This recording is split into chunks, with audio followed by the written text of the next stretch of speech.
The Redevelopment Agency. This meeting, as all others, will be streamed live on our YouTube station, washingtoncity.org/meetings.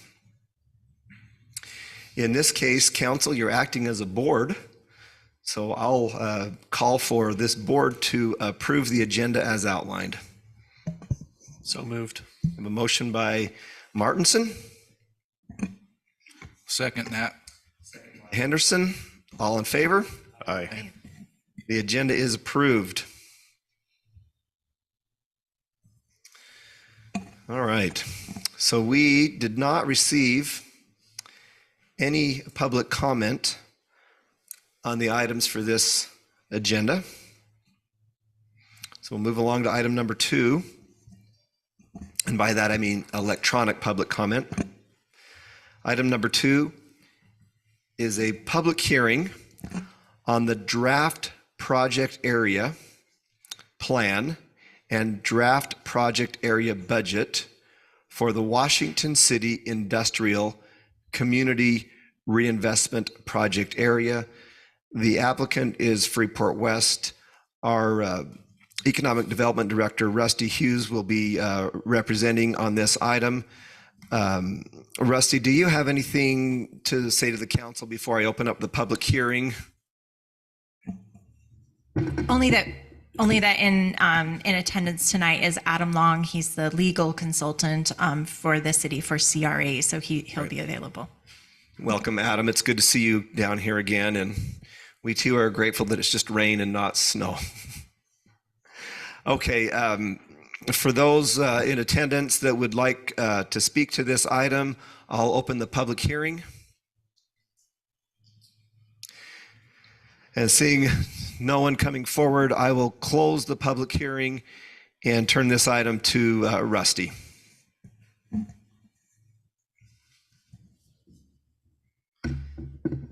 Thank you, Mayor. Good evening, Council. I know this has been a long time coming. There's been a lot of work behind the scenes on this project, and my PowerPoint is up, so we're ready to rock and roll. I'm going to start out just kind of by reviewing tax increment financing and CRAs, because I know you cover a lot of items, and so we'll just kind of do an overview of this. So this project is seeking tax increment financing, which is done under a CRA. That's a legal structure with Utah State Code that you would do tax increment financing under. And if you kind of look at my diagram, this is how it works. The governing board is the agency, and this council, in the capacity as the agency, has the authorization to approve and adopt the plan and budget, which is what is before us tonight. And in this case, it's a little different from the one we did before, because the auto mall was just with the city. So there was an interlocal agreement for sales tax, and that goes back to the agency. And then there's terms that are negotiated with the developer. So we'll go over that a little bit and the differences. In this case, it's a property taxing entity. So we have to have interlocal agreements with all of the taxing entities. And I did provide in your packet quite a few pages on it's part of the staff review, and there are quite a few pages that detail the process for creating a CRA and initiating that. We went a little bit out of order, so I'll explain that and explain why we did that. This is kind of the concept behind tax increment financing, where there's an existing tax base that is frozen. And this is negotiated within the agreements, and then as the taxes increase over time, a portion of those taxes go back into, has to be a but-for, so there has to be a good reason for using tax increment financing. But they go back over time, and then at the end, kind of where you see that very end, the dotted line, that's what your tax value is at the end of the project, and then those taxes then are going back to all of the taxing entities. And we'll get into the numbers on this one. And then this is just kind of a reminder of who those property taxing entities are and where those revenues go. And if you'll notice, the big piece of the pie is the local schools. And then if you add on the state school and the charter school, the school district has about roughly 70% of the property taxes. So they are the largest recipient of property tax revenues. And then you'll see the city's portion is about 12%. And then we have these other taxing entities. A lot of them fall under the county. Water Conservancy District and Mosquito Abatement are separate entities. And so we go to each of those boards to ask them if they would like to participate when we have a project before them.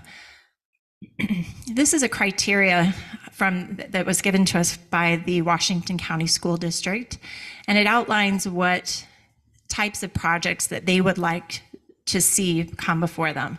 So with this in mind, we don't bring projects and we don't ask for tax increment financing if it doesn't meet the criteria of the largest taxing entity, because if we don't have that support, then sometimes the projects, they just don't work. So while Washington City doesn't have a specific CRA policy, we do roughly follow this policy. I'm going to go over the Sienna Hills Auto Mall. This one's a little bit different. Again, that we did not ask for participation from any of the property taxing entities on it, but it did. They do provide a capital investment of about $80 million for that project when it's finished. This is what their estimates show. That provides a revenue to the school district of about $3.8 million over 10 years. For the county property taxes, they get about $500,000 over 10 years, and county sales tax is about $9 million. So you can see that sales tax is really where that project generates revenue. And then, of course, the city gets a portion of sales tax as well for that. And so some part of the city's portion of sales tax went back in, because as sales tax CRAs go, auto dealerships are an outlier. And this, I don't know if this was it this board, this agency maybe voted for this, maybe it was the one before, okay. So now we'll get into new projects. So different project, this is the location where it's at, just east of the St. George Airport and right on the municipal border there. This gives you another idea of how large this is. And this area covers about 276 acres.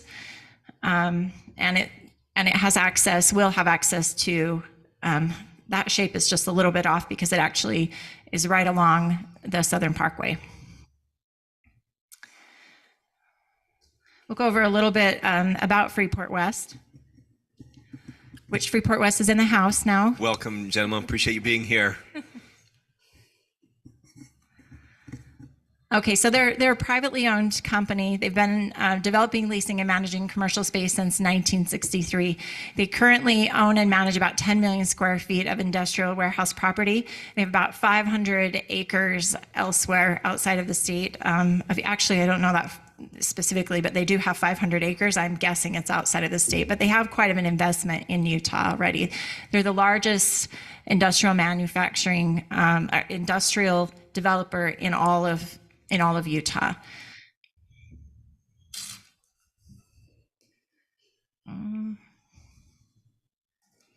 This is what their buildings look like, and this is close to what the building will look like. Of course, this body will be able to see the renderings of the buildings before they're built. They're actually coming in with a PUD zoning, so you'll be able to approve the elevations and some of the other aspects and the uses.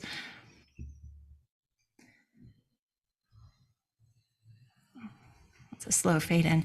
Okay, these are some of their existing uses. So it's used for industrial, manufacturing, distribution, shipping, warehouse, showroom, flex space. They also are finding that, well, we're seeing nationally, we're seeing people wanting to be a little bit closer to their inventory. So a lot of people will set up their headquarters or have their office space, and these buildings can accommodate that as well, close to their warehouse and their inventory. Again, 30 buildings in Salt Lake County. We have representatives from Freeport here today, and and also part of the West Valley City team that actually helped vet this project because, well, we'll see later, but they have a really good reputation in Utah. In fact, one of their biggest competitors gave them a really great compliment to Mayor Staley at the legislative session not too long ago. They're going to really double down on Utah and in Washington County. If you look at these other markets, they're quite a bit larger. But because of Washington County's location and proximity to the large markets, they're looking at building about 30 buildings. Buildings might change a little bit, but the square footage will be about 5 million square feet of industrial, Class A industrial space. This is not their current land use plan. We just got an updated one yesterday from Bob Herdmanson. He's working with them from Bush and Gudgel on this project, and they're working to design the roads because this is aligned along the St. George and Washington City border. We're right next to the Southern Parkway. There's quite a bit of infrastructure that needs to go in and a lot of coordination that needs to take place. So that's already underway. Then we have a quick video.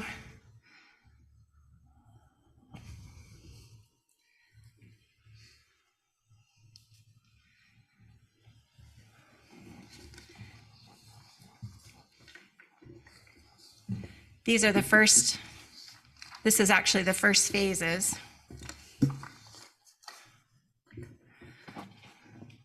I'm told by the West Valley City team that what you see is what you get. We have seen some renderings. They even as much as these improved crosswalks, all of the finishings that they'll do. These will all fit together really nicely. We see other industrial parks where there's nice buildings, but it doesn't have the same flow as when you have one owner. And people don't always build industrial space to keep it. Sometimes they build it to sell it, or they don't maintain it to the same standard as Freeport is known to do.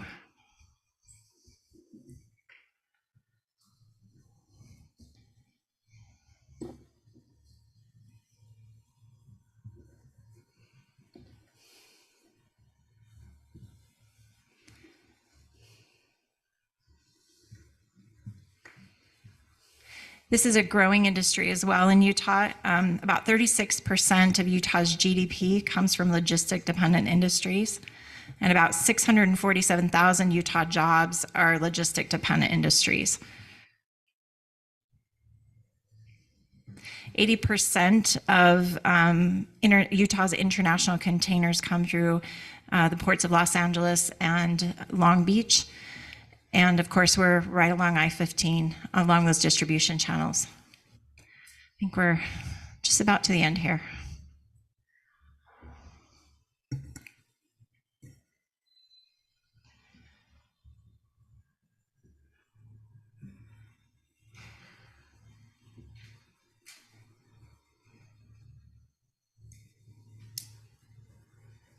And as it zooms out, you can see that it's in close proximity to the existing St. George Airport.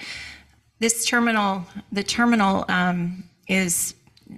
St. George is planning to expand the terminal by threefold. So they're going to triple the size of the existing terminal. Their current capacity for the runway can accommodate much larger aircraft, and they have capacity for air cargo as well. And it's just the terminal space that is the impediment. So I think that's within their 5-year plan to expand that. So you'll see a lot more activity and probably see some expanded flights and a lot of business, people coming here for business.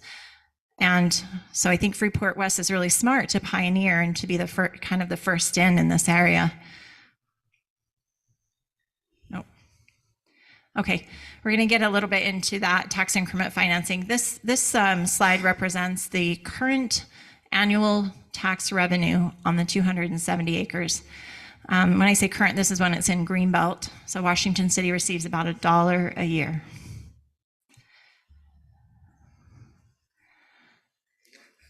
I was hoping each of those represented like 10,000 or. And this is because of the way Greenbelt land is taxed in Utah. When after 20 years, we can expect Washington City can expect to receive about 387,000. Of course, if the value of those buildings go beyond the projections, then that will increase. And then also it's on real property. So we're estimating a little bit of real property in there, but any equipment inside is also taxable. So there'll be tax revenues on that as well. And you'll see the big winner there is the Washington School District. Now this is the but-for argument. So this is the reason why we're requesting partnership. Well, while we requested partnership in the form of tax increment financing from the participating property tax recipients. So this is again an outline of the area, about 276 acres. The infrastructure that will go in will build a road east-west. Now that road may turn up a little bit. We're still coordinating with St. George, but it will go all the way to the Washington Parkway, and so you'll have a big east-west major road there. Also, the on and off ramps for the Southern Parkway, and then Washington City is bringing in utilities, water, sewer, and the roadway through from Warner Valley down to actually down to where that road crosses, and then Freeport West picks up the rest. So is Freeport West constructing the interchange on and off ramps? They're under design, and we have a development agreement to in the works to work that out. But yes, they will be doing at least one side with their development. And is this location where this off ramp's going to be where the overpass has been for years?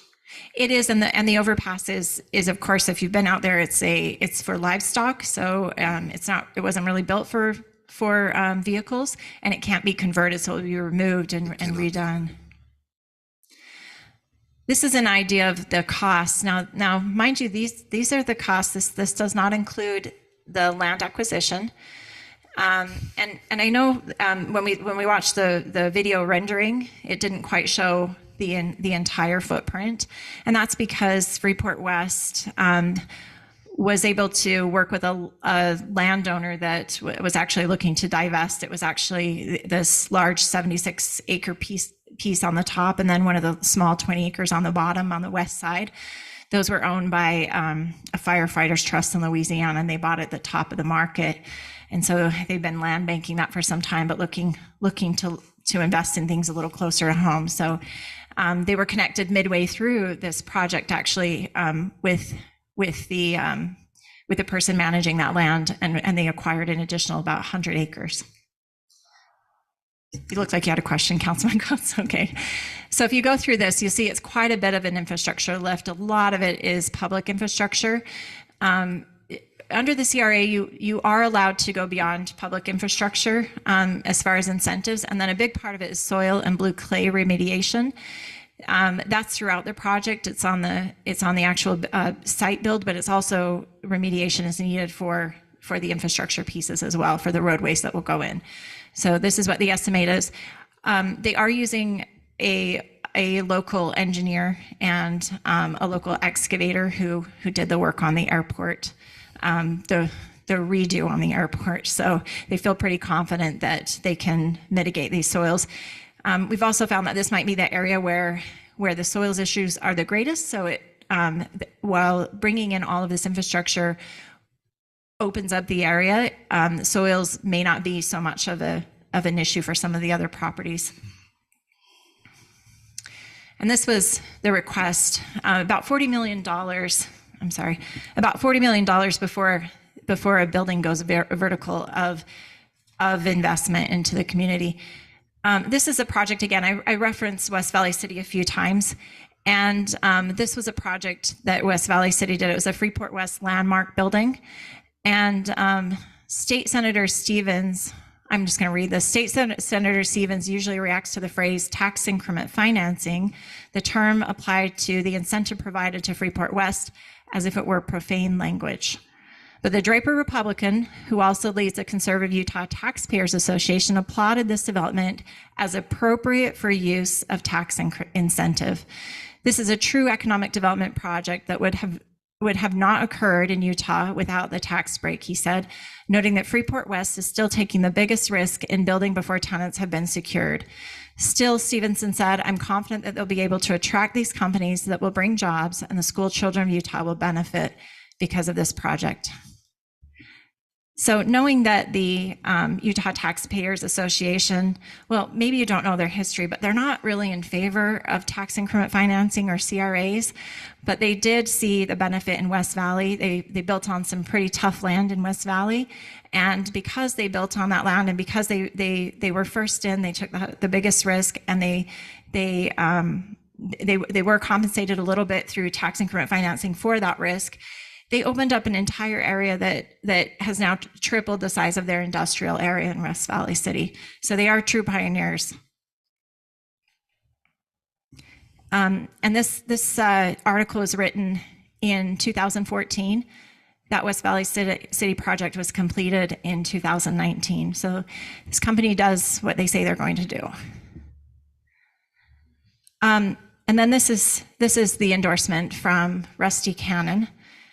Another Rusty. That doesn't happen very often. But this is the endorsement of the Washington City project. So as they say, the Utah Taxpayers Association has opposed tax increment financing since its inception 50 years ago. However, this opposition has always come with the caveat that TIF may be permissible in situations where the but-for tests were passed.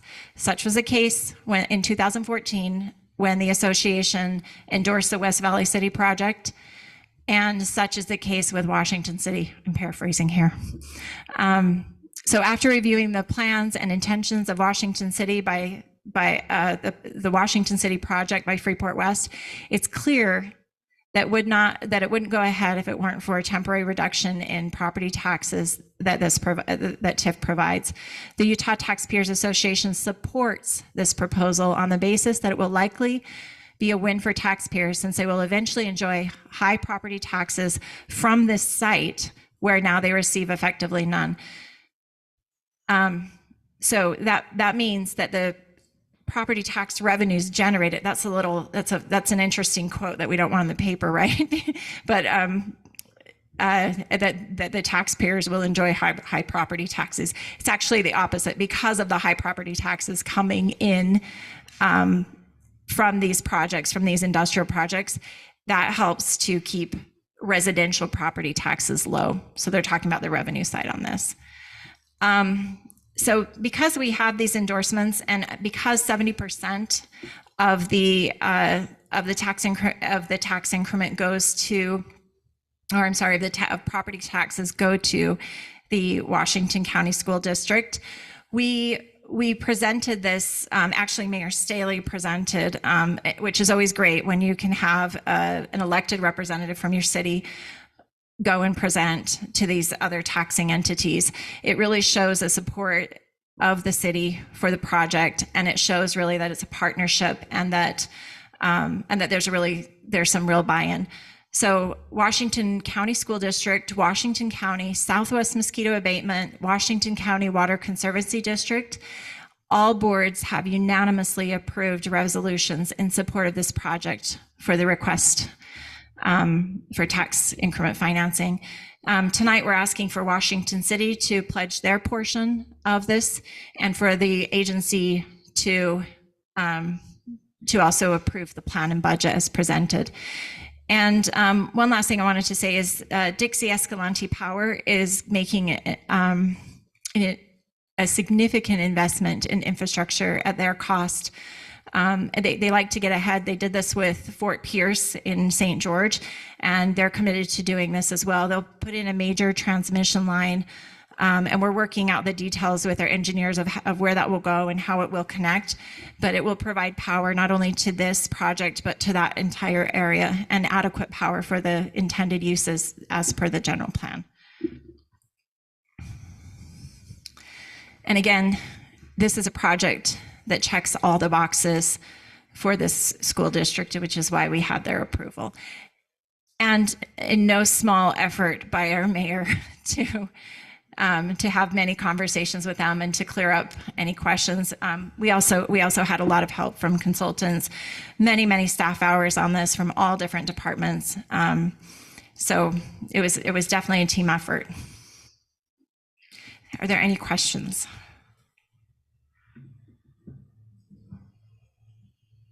That's a first for me.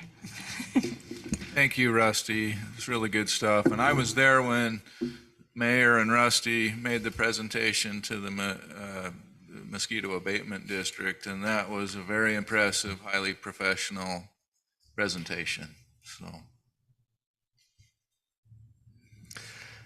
Well done, Rusty.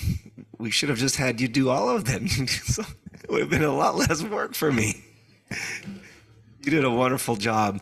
Council, would you like any other, we do have representation from Freeport. Would you like them to come forward or make any comments, or do you have any questions for them? Or should we wait till after the votes? I'm good, Mayor. We've worked on this for quite a long time, and I'm excited to move forward. Fantastic. Mayor, if we're ready, are we ready for a vote then? So we're going to have 3 votes tonight, as you see in the packet. So if we're ready to move forward, we'll. Mayor, I apologize. Please. May I just make just a little statement? Please. For me personally, CRAs, TIFs, they have to be no-brainers for me.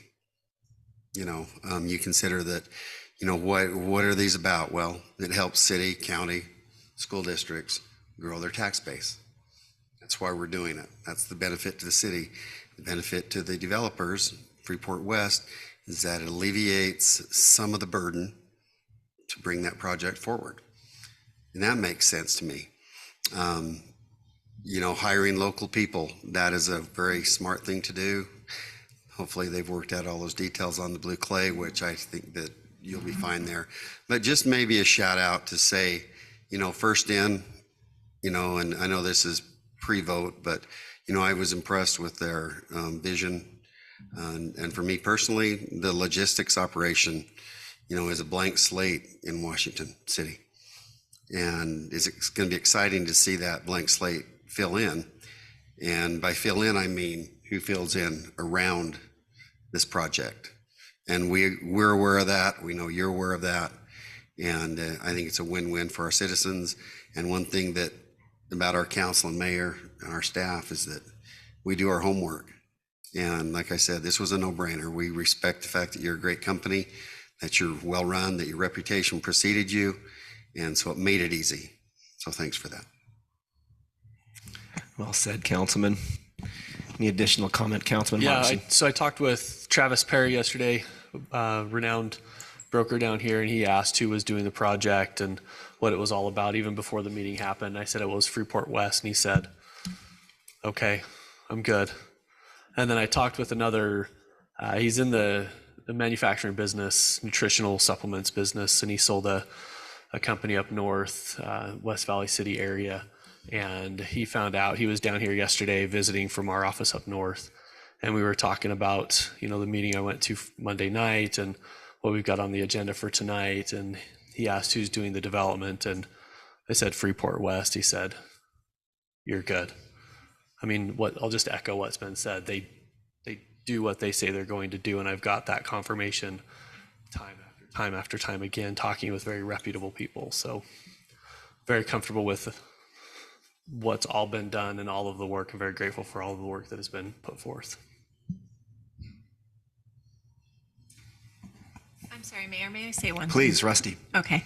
I just want to say, as an economic development director of Washington City, I just want to thank the council. I know you made a trip to visit the Freeport facilities, and you've done your own due diligence. And I don't always not every economic developer gets that kind of help. So really, really applaud the council and mayor and staff and everybody who has worked on this project to bring it together, especially the effort by the council and mayor. Thank you so much. No, Rusty, I think what we would do is reciprocate that gratitude back to you. I don't think, aside from the development company themselves, I don't think anybody's worked harder on this. And so we appreciate all of your effort, your vision, your expertise, your professionalism, and really you've brought us through this process to a point where this is really a celebration. We're taking this across the finish line together, and then we roll up our sleeves and go to work, right? Okay, let's make this official. Let's get these votes done. Item number 3 is consideration to approve a resolution for the project area plan for the Washington City Industrial Community Reinvestment Project area. I'm happy to entertain further discussion on this and/or a motion. Mayor, I'll make that motion as stated. Consider to approve the resolution on the project area plan for Washington City Industrial Community Reinvestment Project area. We have a motion by Coates, Second. second by Casperson. All in favor? Aye. It's unanimous. Item number 4 is consideration to approve a resolution for the project area budget for the Washington City Industrial Community Reinvestment Project area. I'll entertain further discussion and/or a motion. Mayor, I move that we approve a resolution for the project area budget for the Washington City Industrial Community Reinvestment Project area. I have a motion by Henderson, Second. second by Coates. All in favor? Aye. Aye. It's unanimous. Item 5, consideration to approve a resolution for the interlocal agreements for the Washington City Industrial Community Reinvestment Project area. I'll make a motion to approve a resolution for the project area budget for the Washington City Industrial Community Reinvestment Project area. The interlocal agreements. I have a motion by Casperson, Mayor, I'll second that. second by Ivy. All in favor? Aye. Aye. It's unanimous. Item 6, motion to adjourn. So moved. I have a motion, second. All in favor? Aye. Mayor, I just don't feel good about one thing, though. We've got to ask Rusty questions. She's not used to that. We asked her lots of questions. But not throughout the today. last She was year. so Well, surprised. I'm sure the therapy's helping after the peppering she had over the last tax incentive we considered. I know the meeting's adjourned technically, but our friends at Freeport, Brad, Justin, would either of you, like Mark, any of you like to come forward and say anything to this council? I can't not put you on the spot, Brad. I mean, Happens all the time. I just want to say thank you. yeah. As we said the other night, none of this would be possible without a team. We're a team and we're here together. And I think it bodes well for all of us. And I just thank you for your support and your vote and the partnership. So thank you. We appreciate you. Okay, we are going to move into a workshop meeting briefly. Then we'll break for a brief dinner, and then we'll reconvene our regular meeting at 6 p.m. And I'm going to ask council that you move this item. There are a few other items to be voted on during the regular meeting. I'm going to ask that you move those towards the front of that agenda so that the Freeport team can head back north on the road. Sound okay? Tough ask. We like to punish people sitting through long meetings. I wish we didn't have to wait till 6 o'clock, but we're going to be as quick as we can, and there's probably plenty of food, so you should just stay around too. We're going to have a brief discussion and a workshop session, then we'll break for a little bit. Mayor, just for clarification, it said 5 o'clock on the work session. Do we have to So wait? it's posted as, and that's a great question, and I'm going to look to our recorder. We posted it as 5 p.m. or immediately following the RDA meeting. Okay. Does that mean, Tara, that we need to wait until 5 p.m.? Did I hear a faint yes? Mayor, can you hear me? Yes. We can go ahead and start it now since you said immediately following on the agenda. Okay, great. Okay, Thanks for that. that's a great point of order. I appreciate that. All right, so today is March 22nd, 2023. We're in the Washington City Council chambers for our workshop meeting. This meeting is streamed live on our YouTube station. We have just one agenda item. I'll call for a motion to approve this agenda for the workshop meeting. So moved. By Henderson, Second. by Coates, all in favor? Aye. The agenda is approved. We'll move right into item 2. This is an initial discussion on detached accessory buildings. Councilmember Ivy, would you give us some background on this item and your recommendation on how we move forward? Yes, Mayor, thank you. May I speak from the podium? Please. Briefing document.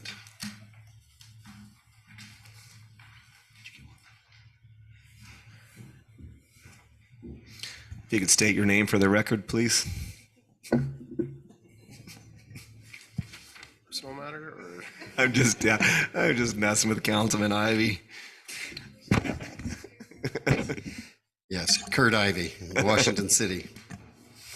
I appreciate the opportunity to share this with you today. I know that we've had conversations and it's been, I think that probably each of you have gotten calls, as I have, from folks. And what we're looking for here today is an amendment to some regulations that I want to lay out for you for your consideration.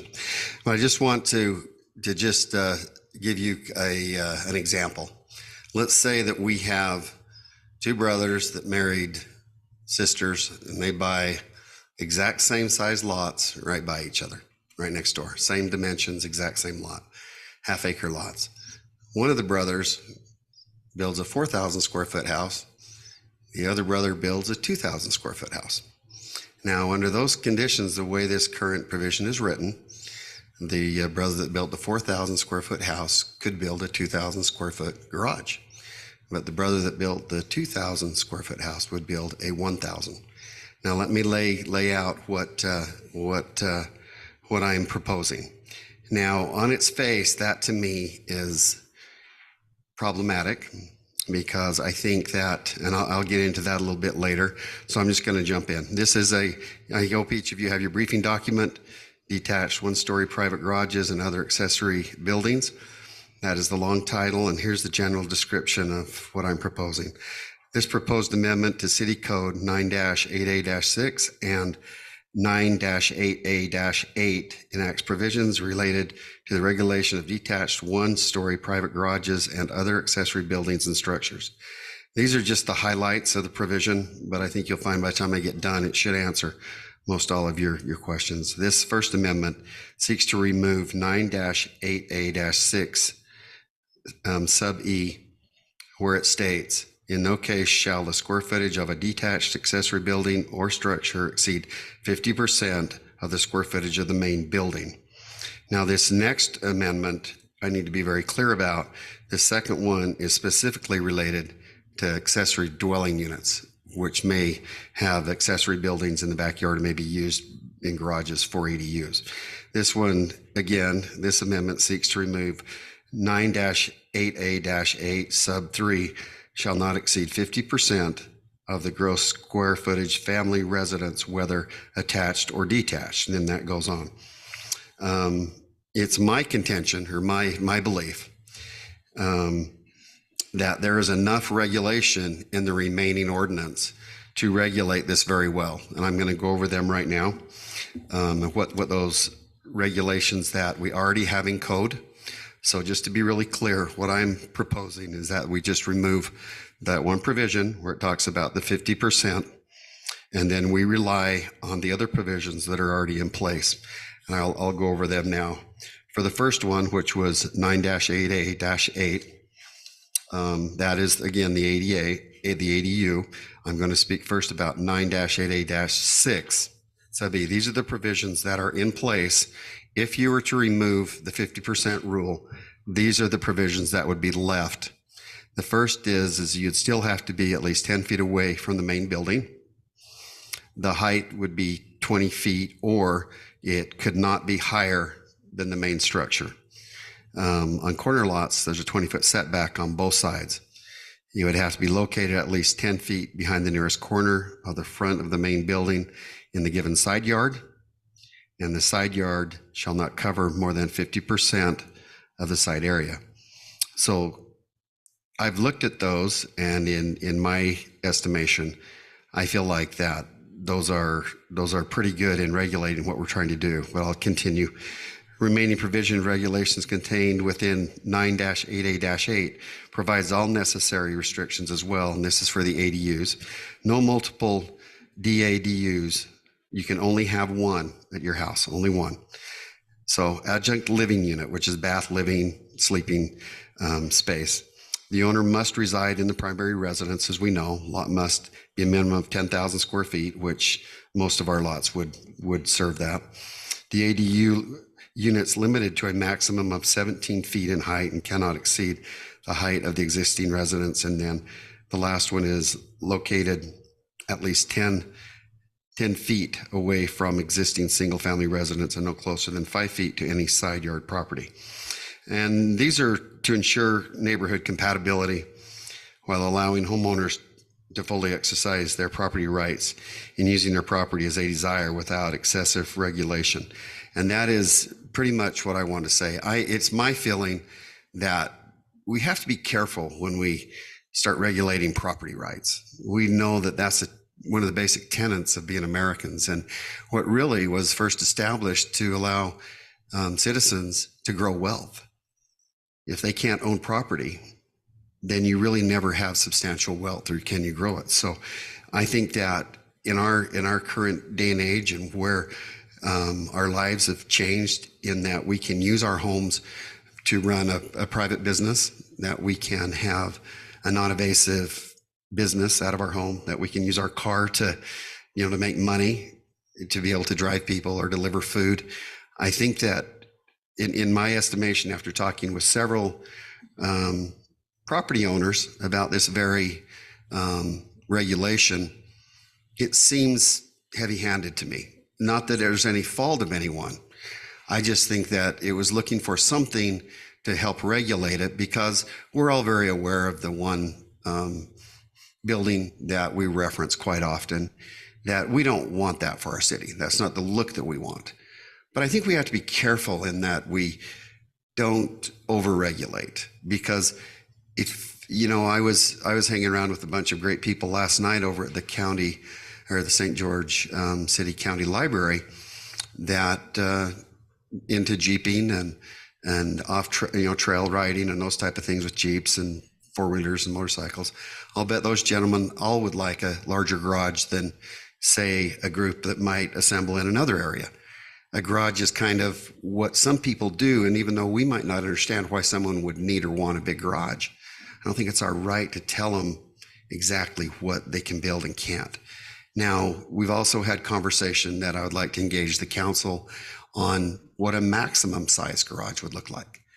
Because if you were able to buy an acre of ground and you met all those standards and criteria, then should they be able to build a 4,000 square foot garage? I don't think so. But I think that we can arrive at a number that would serve both purposes, that would protect the property rights of the individual to be able to have a garage.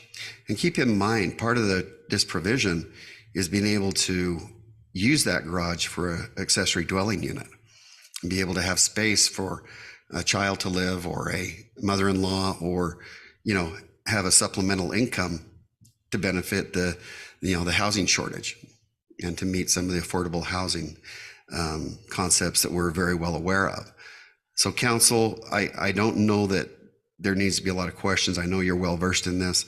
This is what my investigation has led me to. I feel like that, again, I think the conversation is, what would the maximum be? And in our conversations with staff and with others, we figure that what would be the need for a shop bigger than 2,000 feet? Well, it's my suggestion that we find a maximum, but we also leave it so that if there is an applicant that has a direct need that is logical, it makes sense, then we have a way for that person to bring it forward for a discussion. Because I built a garage in Enterprise, and granted, it was only, 1,200 square feet. That's big enough for most people. But I just don't want to tell others how big their garage should be or could be.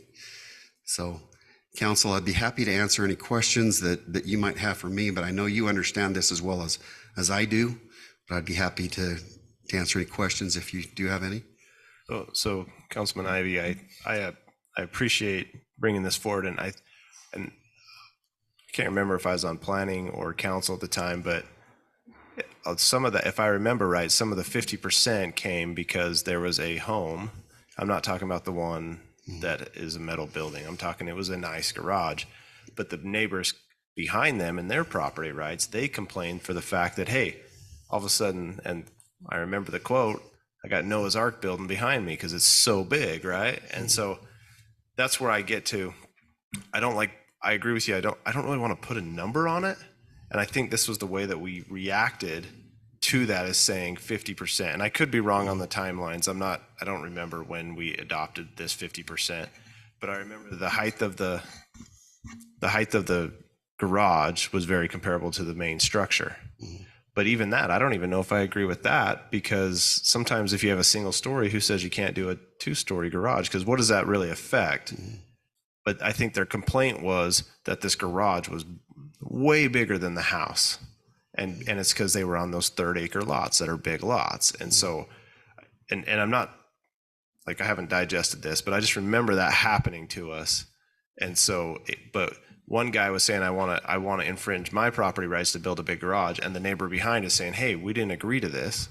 And all of a sudden, he has a massive garage built. So just something to think about is that maybe I like the idea of having a path forward if it doesn't meet it, because there's always different circumstances. But when it comes to, it didn't bug me that we had it at 50%, because then it was something that at least stopped at a certain level, because you're infringing on other property rights as well. I think the outliers that I have noted or that I've referenced in my discussion have talked about that both ways. Like in my own case, in my house, my great neighbor built a garage, and it very much impacted my backyard. But I've got to be honest, when I start considering property rights for me personally, my property rights are on my lot, but what if I would build a lot that would impact the view of another? I do understand that you have to have relative terms to make it work, but the issue for me is more, where does the fulcrum sit on this? What side of that is the heavier point? Is it the person that owns the lot that wants to build a garage, or the neighbor that doesn't want a garage built that may negatively impact their view? And again, I understand there's a lot of ways to come at this. Councilman, Mayor, is it okay if they talk directly to me, or would you like him to go through you? Please, this is a work session, less formal than regular. I'm happy for you as a council to discuss this openly. Yeah, members, I've got an explanation as to when this came about, and then also a question for the councilman when you're ready. All right, let's Councilman Henderson. Let's go with Councilman Henderson first. I was just going to say thank you, Councilman Ivy. As we've kind of discussed this, over the last couple of months, and I've thought about it a little bit, just thinking on my own street, in particular on Quail Ridge Drive. So we all have half-acre lots up there, and the homes range in size from, I can think of one that I built that was 1,600 square feet on that road. And then I think there's a house that's 5,000 square feet. So the way the, current ordinance reads, the one guy would be able to build an 800 square foot garage. The other guy would be able to build 2,500 square feet. So I think we're kind of heading in the right direction. I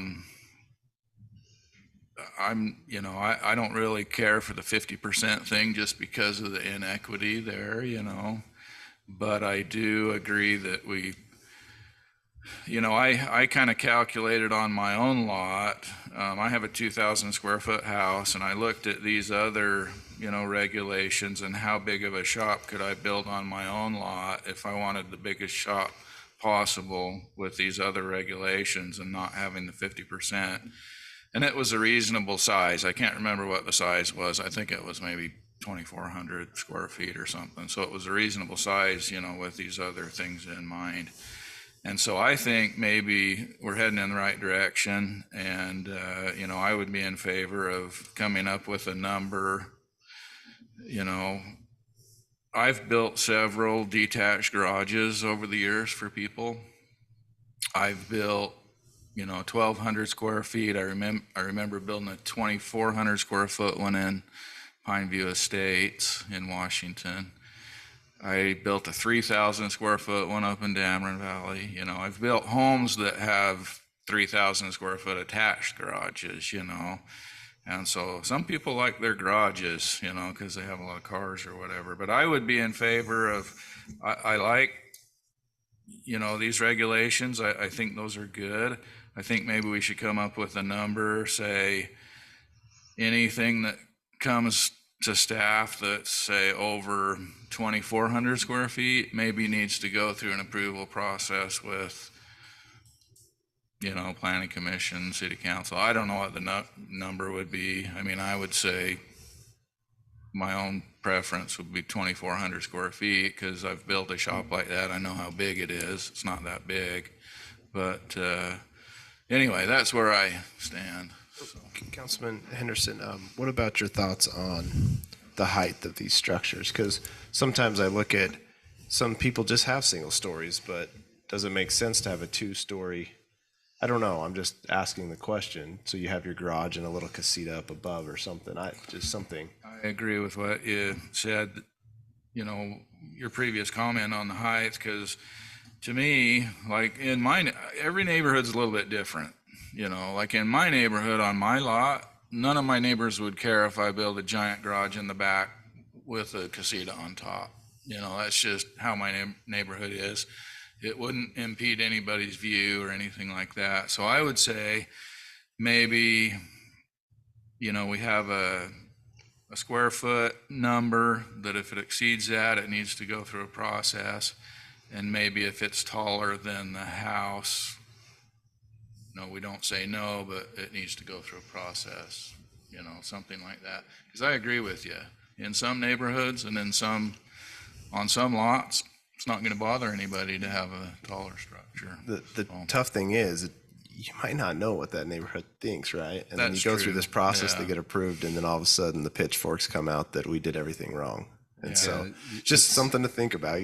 I like the idea. It's just because usually the neighbors don't object to the use, but they don't like the materials that get used or something like that. Yeah. Right? So it's not so much that it's a shop, but you use metal and they wanted stucco or whatever, right? Yeah. But don't we have in our ordinance already that it has to match the house? Right. So this ordinance was passed in 2012. I'll speak from personal experience. I was on the council then. It falls within our modifying regulations to zoning law. And so when the council has an idea that they want to move, or Councilman Ivy, we'll need to get it through the Planning Commission first for their review and recommendation before you should pass anything.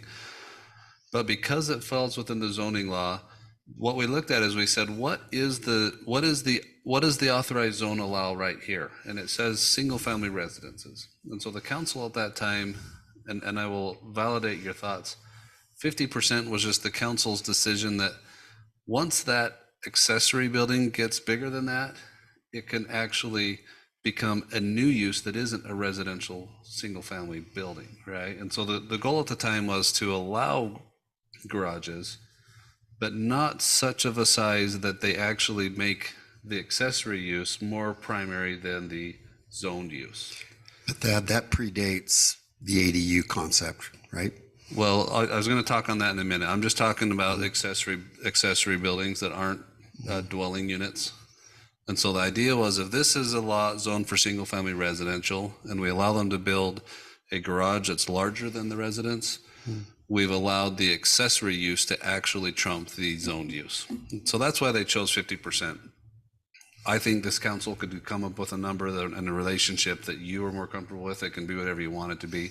That was the logic there. Councilman Ivy has two things that he wants to change. One is on accessory buildings and the other is on accessory dwelling units. And the accessory dwelling unit restriction in 9-8A-8 is a substantially different regulation. It still deals with making the size of the dwelling unit have relationship to the primary structure.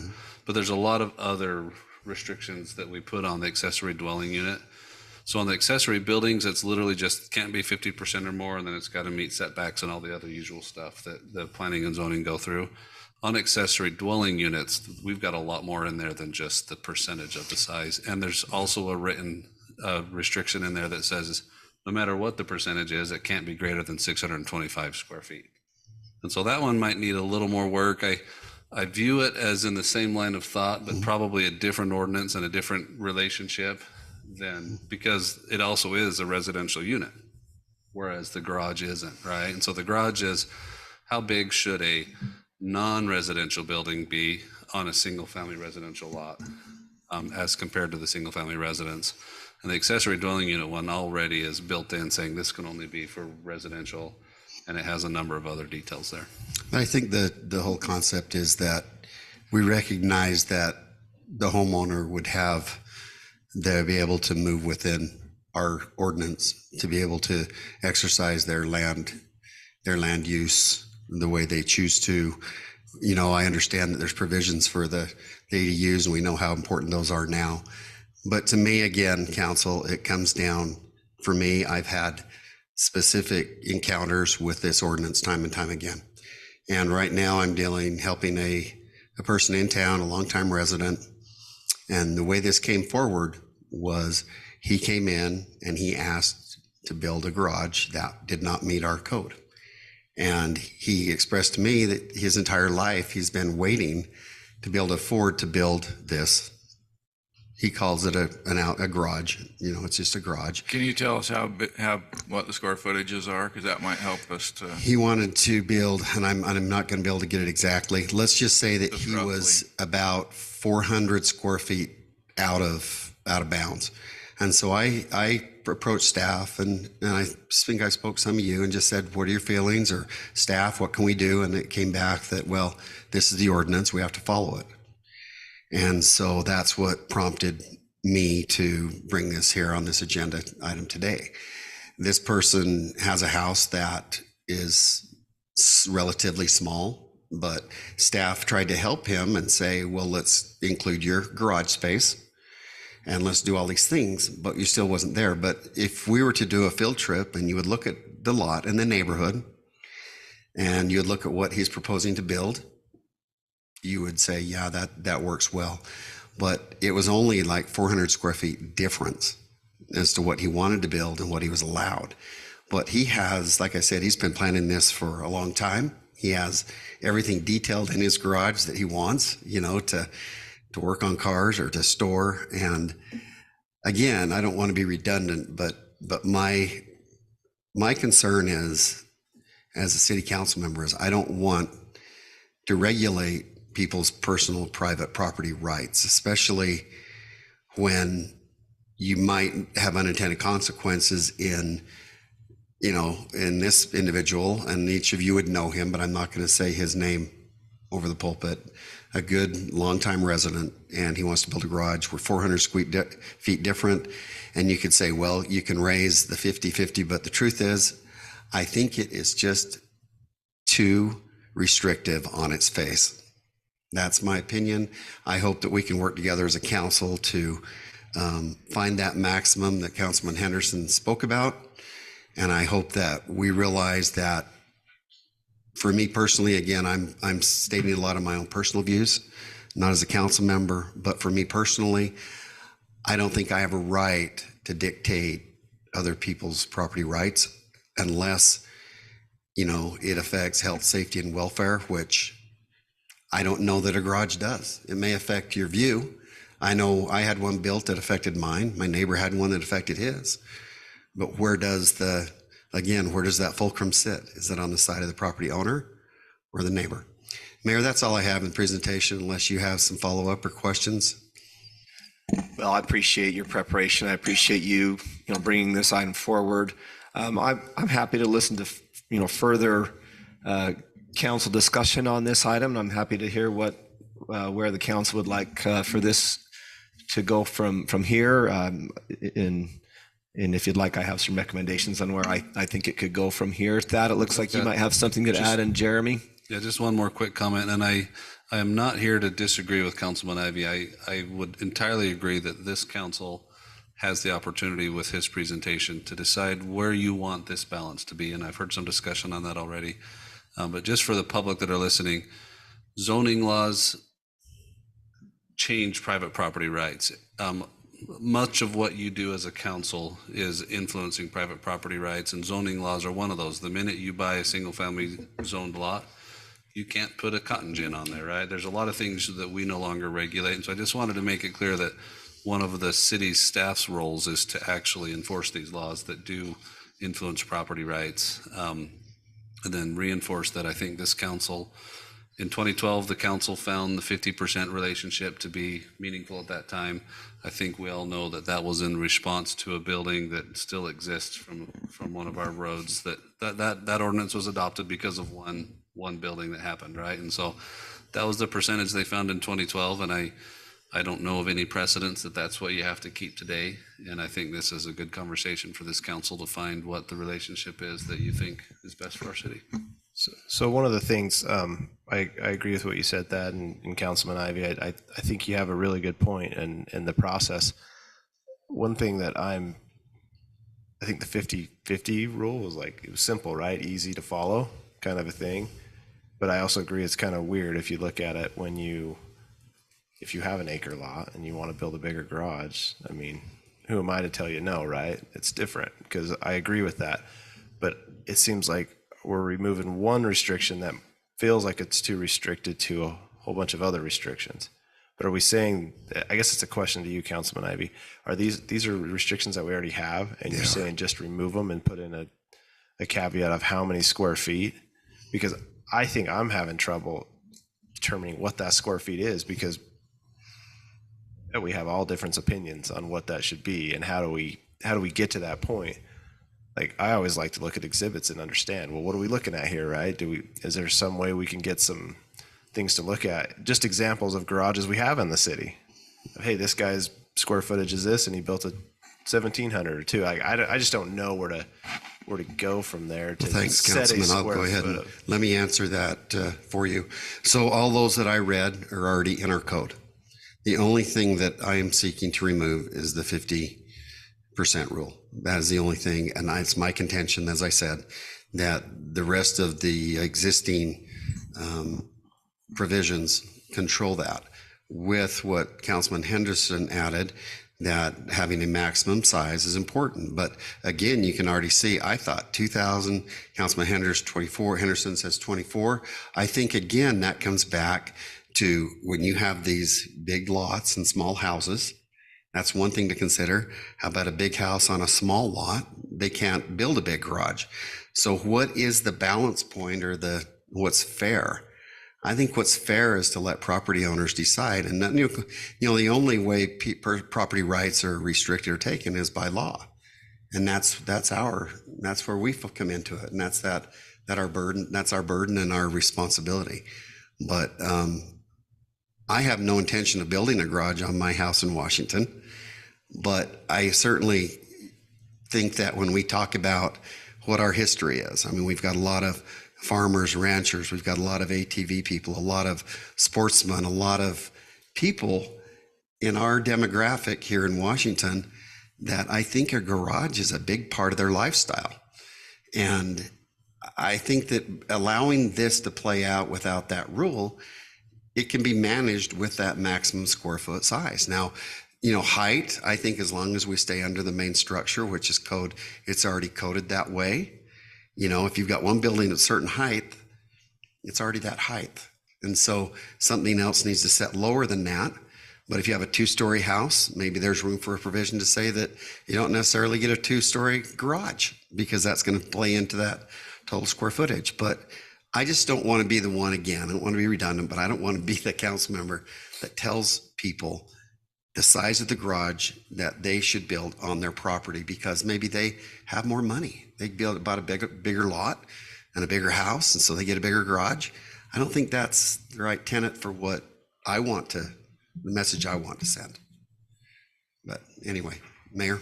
So one of the challenges with writing law is. Hold on just 1 second, Councilman Henderson and Councilman Martinson. It looked like I could tell you one of you had a comment, or maybe both of you. So great discussion, and I'm right there with you with property rights, and you know, my opinion is as long as it doesn't affect the health and safety and well-being of my neighbor, I should be able to do what I want to do, as long as it's within zoning.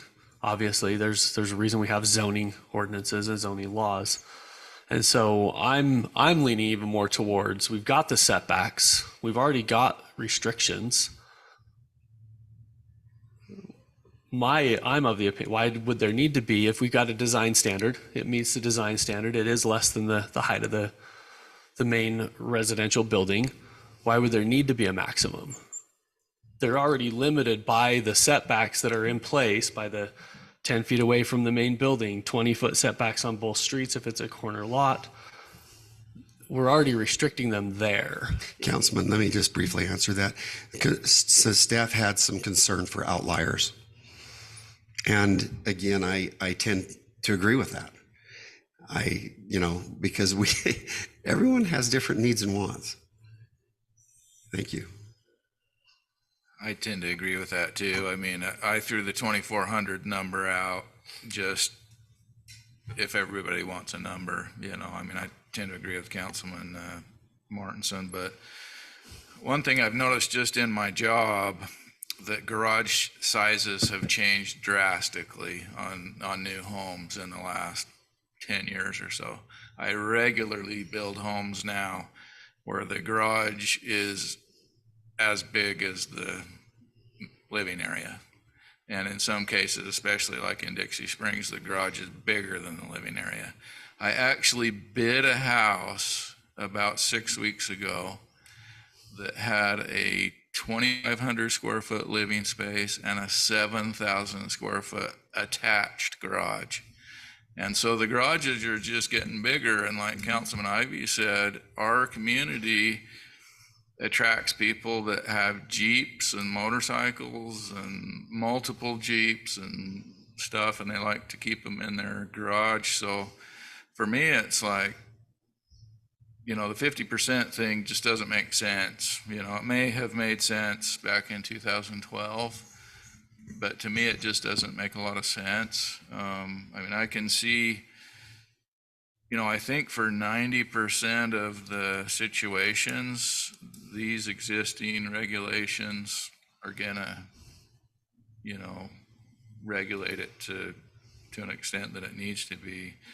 And the other thing that I want to express, and I know I've expressed it before, is I don't like making decisions based on one instance or one or two, I mean, has it been a gigantic problem in Washington City? Can I go out and see 5 detached garages in the city that are massive airport hangars, that are problematic? I don't like to do blanket regulations as a reaction to one building that got built or 2 buildings that got built, you know what I'm saying? So that's kind of where I'm at on it. So I think it needs an adjustment, and I think, we're heading in the right direction. It's a good conversation. So what if we looked at it differently in the fact of, I think I'm in agreement of, if it looks like the main structure, like if it's a stuccoed house or whatever, it kind of feels like it's part of the home, if it's attached or not attached. But I think the ones that we get complaints about is all of a sudden we do have an airplane hangar, aluminum building sticking up, right? That's where you're going to get the complaints from, is, hey, it doesn't even look like the other house. But then I don't want to deter people from doing that either. Like, I don't think they should have to match if they can make it look good as a structure. But maybe we leave the 50% for non-matching materials. Just an idea I just thought of when you mentioned that. I don't know. So there's been some reference to existing regulations. We don't regulate what it looks like. We haven't told anybody what it has to look like. I think, So if there's an assumption that our code says you have to make it match or look good, our code does not say that. Okay, thanks for Our that. code simply on accessory buildings that aren't residences, it just says they can't be more than 50% the square footage of the house they're accompanying. And I think the CCNRs and the architectural control committees within homeowners associations, a lot of them have that provision that any building, permanent structure has to be built like the house, same materials, tile, stucco, or whatever it might be, unless it's deemed to be like a shed. And I think that's under 300 square feet or something like that for most HOAs. But the areas that have HOAs, I think they definitely have that expectation that they should build look the same. But in Washington, in Old Washington here, maybe, it wouldn't look as out of place. I don't know, maybe it would, but I appreciate the comment, Councilman. That's part of the discussion that we have to consider. But Mayor, would it be okay with you maybe if I went and got with staff and visited a little bit, take this information back with that or with city manager and maybe refine this a little bit and then reach out to council for guidance, and before we take that to planning commission, would that be okay with you? I love that, and I appreciated the way you brought this forward. You reached out to me to put this on the agenda. We were able to roundtable it with staff, and I appreciate your consideration, for some of the staff's input to this point, and really to the process, which would be to include the Plan Commission. So, with this council support, I think that's a good approach. I appreciate that our community development director and city planner are both here and are up to speed. I think if the council's okay with that, to take this feedback that this body is given collectively and work with staff. I do want to hear Councilmember Casperson on this conversation before. I don't want to be repetitive. I share similar perspectives that you mentioned, and also Councilman Martinson, and pretty much what you said sums up, my perspective on it. When you shared the story of the two brothers and the lot size and their home size, the brother who had the smaller home and can build a smaller shop, I'd rather have a smaller home and then a big garage. And I think if they were building a big garage and painting in the garage, having always having spray paint or something that was going to affect the health of their neighbor, then that's obviously a concern. But I don't see any. I mean, we talk about how often have I been in planning commission and in these meetings where we say your view is not your property right. You don't have a right to your view. I can remember having that conversation a few times, so I'm supportive of this.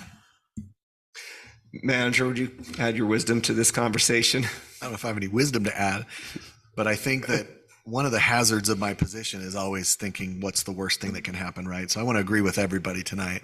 That's probably the worst thing that can happen, is I can agree with all of you, but I agree with Councilman Henderson. 90% of them we will have no problem. It's the 10% that we kind of have to spend a little bit of time thinking about what's the worst that can happen here before once it's in code, then it's allowed and it becomes a property right and somebody can do it. And that's when we say, oh, we didn't intend for that to happen. So I like the idea of taking a little bit of time, making sure we get it right.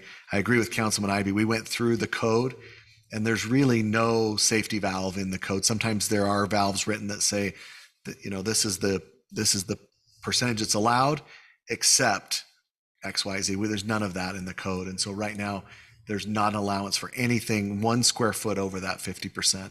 We do take into account their garage size. So this is just detached buildings. So they could build the massive garage as long as it's attached and meets all the setbacks. But we're talking about a detached garage in this case. So we just want to make sure that whatever you put in the code, it's enforceable, and the staff knows exactly how you want them to take care of that when people come in. So, and I'm going to give you the last word, Councilman Ivey, but I do like the idea of just having a few safeguards, and I don't know if that's a square footage or what, but that's what worries me about is the outlier, and then we get the calls and the complaints, and so. But I appreciate that. I'm confident that Councilman Ivey roundtabling with staff, running it up to the Planning Commission, which is our land use authority, and making a recommendation to us, and certainly staff. I'm confident that you can relay these recommendations and this council's conversation to that committee. Councilman Ivey. Thank you for your time, council, mayor. Appreciate it. Okay. We'll wait till you get back in your seat to vote to adjourn. Will you make the motion? Mayor, make a motion to adjourn our workshop meeting. Motion by Ivy. Second by Martinson. All in favor? Aye. We stand adjourned until our regular meeting at 6 p.m.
All right. It is 6:01. I apologize. I'm a minute late starting this meeting.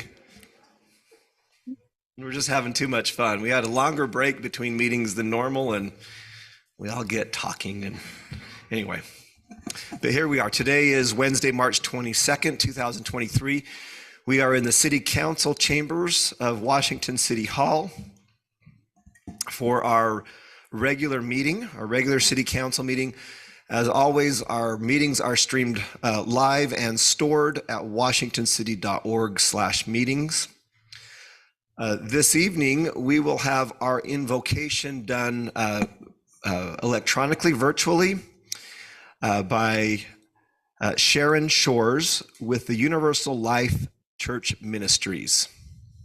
Okay, hi there. So thank you for the opportunity. I'm a member of the St. George Interfaith Council.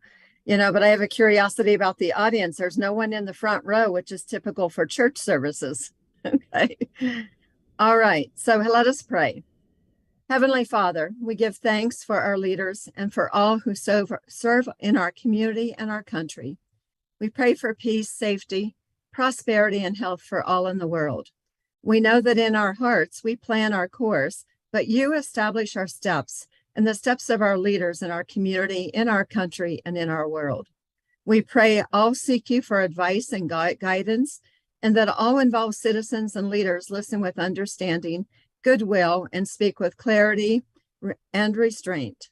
We ask that all see the humanity and dignity of those who may disagree, and to treat all persons with the reverence that your creation deserves.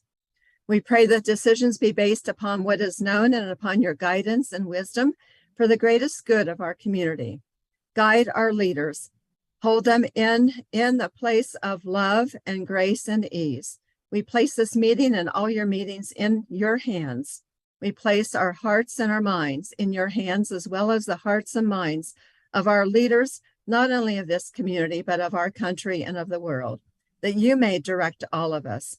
And finally, Father, renew us with the strength of your presence and the joy of helping to build a community worthy of the human person. In your name we pray. Amen. Amen. Sharon, what an absolutely beautiful prayer. Thank you so much for making the time to start our meeting off. We appreciate you and the Interfaith Council. All right. Thank you. Have a blessed evening. Thank you. I'd like to ask Councilmember Coates to lead us in the Pledge of Allegiance. If everyone would please rise. I pledge allegiance to the flag of the United States of America and to the republic for which it stands, one nation, under God, indivisible, with liberty and justice for all.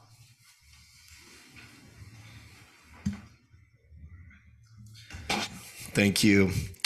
Council, we do have need to go to closed session this evening for pending or potential litigation. I just wanted to make you aware of that. And also, with the approval of the agenda, I'd like to ask that you move items 6A and 7A to be placed before item 4 on the agenda so that our friends can get on the road back to the Wasatch Front. Mayor, I'll make that motion that we approve the agenda with the item 6 and 7 being relocated just after 3. I have a motion by Councilmember Coates. Second by Councilman Martinson. All in favor? Aye. The agenda is approved. Okay. Just a few announcements as far as dates. April 4th at 5 p.m. here is the joint City Council Power Board meeting. April 5th at 6 p.m. in the old gym behind the school is the American Legion meetings. Those occur the first Wednesday of the month from 6 to 8 p.m. As you know, April 6th and 7th is the Land Users Institute Spring Conference. You're invited to attend if you're available, but don't feel obligated. April 7th at 6 p.m. here at Veterans Park is Music and Movie in the Park. And April 8th at 10 a.m. is the Lions Club Easter Candy Dash. And that takes us through most events that I have on my calendar until our next meeting. Council, am I missing anything that should be added? Mayor, I just mentioned one thing that our residents probably should know about, and that is road work begins on Main Street, everything above 400 North on Sunday. Right. Just to be familiar with that. Thank you, Councilman. Mayor, the other item is this Friday, we're doing that trash cleanup at 7:30. That's So, right. come and help clean up Buena Vista Are we meeting? at the Grapevine Trailhead. Grapevine Trailhead, great. So that's Friday at 7:30 a.m. 7:30. Perfect. And Brett's picking up Councilman Ivy. I'll be on my motorcycle. So. Great. Thank you. So at this time, I'd like to recognize some very special guests that are here with us tonight. But before I do that, let me just tell you a little bit about the award that a local school received. In fact, it's the school down the street from my house where all 4 of my children attended. And so I'm quite proud of this school.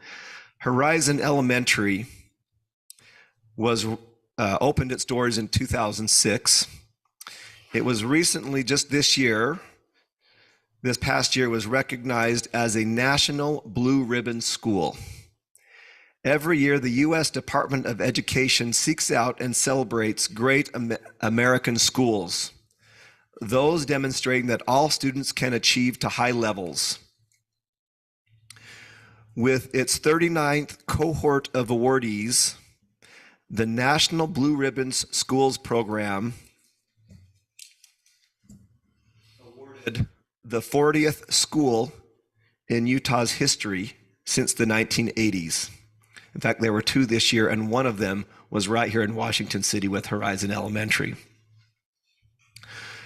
Educators and principal for the last 15 years, Mona Haslam, learning coach Tracy Poor since 2006, since its inception, and the new principal, as Miss Haslam is retiring, the new principal, April Heath, who will take that position after May, are all here in attendance this evening. I want to tell you a little bit about what that means. First of all, this is just a huge honor to our principal, Mona Haslam, for her leadership and the hard work along with the teachers and staff at Horizon Elementary, and all of the exemplary teaching they do and have done to have earned this award. So we're really pleased to have them here tonight. I'm going to invite them up just to say a few words, but before I do, I'm going to tell you that, so going forward, when you go to Horizon Elementary, there will be, from now forward, there will be a large banner, a plaque, and an award that is a copy of the seal of the United States Department of Education. So if we could give a round of applause to these educators and to Horizon Elementary. And if you 3 would please just come forward and tell us a little bit about your experience. I know you were back in Washington, D.C. in November. All 3 of you, please, Tracy, April, Mona, just brag on your school, brag on your teachers, brag on the amazing students, and we want to just really honor you, Mrs. Haslam, for the exemplary job you've done at that school. Please. Face you. Face here, and it's recorded so they can watch it later. It has been such an honor to serve as principal at Horizon Elementary for the last 15 years. It's going to be hard to leave, but I'm going to be leaving it in really good hands.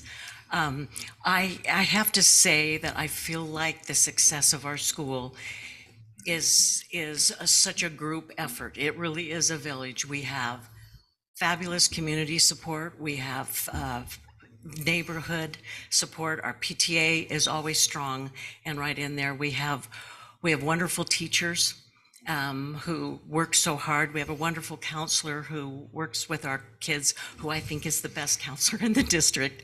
And she really works with the kids to help them with their emotional strength as much as their academic. And I think it really does help our kids. And I think also everybody worked really hard during the pandemic, and because our district was able to stay open except for those 2.5 months, I think it really helped us, and our school was able to keep really good scores. And so I think that that was really nice. And then we're a Mandarin Chinese dual immersion school, and we're a STEM school. So I think the variety and that kind of helps the kids, and it always helps them always try a little harder to do something even more special. But I just want you to know what an honor it has been to serve as principal at Horizon Elementary.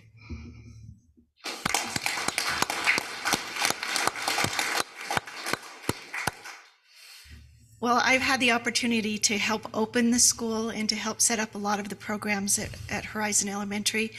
Mona and I have not only worked together, we've become very good friends, and it's bittersweet to see her retiring, but it was kind of a nice culmination. The two of us were able to go to Washington, D.C., and we may or may not have attended all of the sessions of the conference. We hope you didn't. We did attend the one where we got the award. But we were able to spend some time in Washington, D.C. and see a lot of the sights of this great country. And it was a kind of a culmination of our time together, of our friendship, our experiences. And like she said, we have a great team at our school, and that's what has helped us. It's not just been a one person, our leadership team and our secretaries and custodians. We recognize everybody, and we've all learned the best way to treat kids emotionally and to be respectful to our students and to teach them respect. And I think that's a great thing that our country needs, and we're trying to raise good citizens to be able to provide and produce and take care of us in our old age. So it has been a great experience. I've loved Horizon, and I'm looking forward to working with April. I've worked with her on the learning coach basis, and we're so excited to welcome her to our school. Well said, Mrs. Poor. Thank you. Well said. Mrs. Heath. Well, thank you for having me up here too. I can't take any credit for the hard work. The bar has been set pretty high. I have big shoes to fill, but between these two and the faculty and staff, I'm so excited to join them and be over there to help keep things rolling and going. I have a lot to learn, and I'll continue to learn from these two back here, but what an honor to be able to be a part of Horizon Elementary. So thank you. Thank you. Now, before you guys leave, I have to just take a little mayoral privilege since my children went to your school. When my youngest was starting first grade, was I think it was the second year that the Mandarin program had been rolled out. And she wasn't so sure that she liked having to go to school half day in Chinese. So most mornings she would just ride her bike back home, and usually we found her and took her back to school. But to your point, Mrs. Haslam, about your counselor, she was so patient with my daughter. And there was another little boy, they were just crying buddies there in the counselor office until they came to terms with the fact that half a day in Chinese wasn't going away. Fast forward to today, this group of dual immersion students took the AP test as freshmen in high school, and many of them passed it, including my crying daughter. And now they are taking 3,000 and 4,000 level Mandarin Chinese classes while in high school at Crimson. So it's just amazing. That's just one of the many exemplary things that you've done at your school. We have a couple retired educators here. Anything you'd like to say before we continue on? Ms. Haslam, there's nothing wrong with retirement. I just want you to, but no, Mayor, I appreciate that. We've always looked up to Ms. Haslam. I have never worked directly with her, but I do know that the school's in good hands. I worked with Ms. Heath at Washington Elementary, and she's wonderful. And I just want her back in a year to give us a full explanation in Chinese about what the school's doing. So Now, lastly, March 27th at the school at 6 p.m. What are we calling that? A STEAM event? And at that, and so that's kind of a community school celebration, and you'll also be presented that award in front of the school children and parents. Okay, so if any of you are available on March 27th, Councilman Henderson. I just wanted to say I really love and respect our school teachers and administrators from this area. I taught school for 11 years, so I've been retired for almost 20 years, but I look amazingly young. Yes, you do. Retired school teacher. But my kids, didn't go to your school, but my kids were blessed with so many good teachers and administrators, and I think we're very fortunate and blessed in this area to have so many good ones. So thank you. Excellent.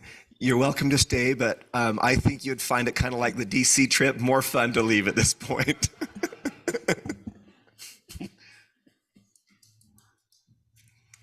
All right. Item number 3, Council, any declarations of abstentions and conflicts? Seeing none, let's move on to item 6A. This is a public hearing and consideration. We had the public hearing. This is consideration to approve an ordinance adopting the project area plan for the Washington City Industrial Community Reinvestment Project Area. I'd invite our Economic Development Director, Rusty Hughes, to come forward. And while she's coming forward, let everyone in attendance know that we had our redevelopment agency meeting earlier today where the bulk of this presentation occurred. Go ahead, Rusty. Thank you, Mayor and Council. As Mayor said, we went over this at length in the previous meeting. So really just this is the Washington City part of this. So this is authorizing Washington City to participate in the tax increment financing for this fabulous project that we have coming in just east of the St. George Airport. So we're crossing the T's and dotting the I's. Correct. Yeah. Council. So we're doing the interlocal agreement next. I probably won't come up for that, but the ordinance and then the interlocal agreement just finishes this up, and then the agency will then see another agreement between the agency and the developer. So that will be forthcoming. Fantastic. Council, any questions or comments before a motion is made to approve this ordinance? Seeing none, I'm happy to entertain a motion. Mayor, I'll make a motion. We approve the ordinance adopting the project area plan for the Washington City Industrial Community Reinvestment Project Area. I have a motion by Councilman Coates. Isn't that, Mayor? Second by Councilman Henderson. All in favor? Aye. Any opposed? That is approved unanimously. Item 7A. This is consideration to approve a resolution for an interlocal agreement with the Washington City Redevelopment Agency for the Washington City Industrial Community Reinvestment Project Area. Rusty, do you have anything to add? Council, I'm ready for a motion.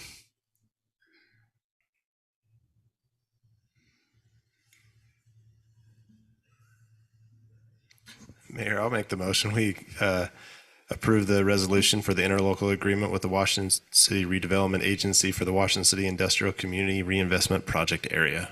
I have a motion on the table by Councilman Coates. Second. By Councilwoman Casperson. All in favor? Aye. Any opposed?